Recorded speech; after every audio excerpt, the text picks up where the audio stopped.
Մեր պատմության ընթացքում երբեք այդքան մեծ զորք չենք ունեցել մենք, հայոց պատմության մեջ չի եղել դեպք, որ մենք ունենանք ինչ-որ մի դրոշի տակ, ցավոք սրտի դա մեր դրոշը չի եղել Երագույն, այլ կայսրության դրոշի տակ ենք ունեցել։ Մեր դրոշի տակ, Պետրոս ջան, մենք ուղղակի գնացել ենք այդ մեր դրոշը բարձունքներից հանել, իջացրել ենք, ինքն է ասել։ Հա, սկզբից Հադրութը հաղթելով, ու սաղ հաղթելով, բոլոր եղել է հաղթելով։ Ուղղակի ասենք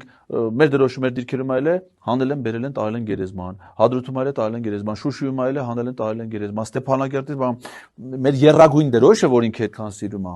հաղթական բարձունքներից տարել են գերեզման։ Իսկ այն հայրենական պատերազմի ժամանակ ճիշտ է մենք մեծ զորք ենք ունեցել, մեր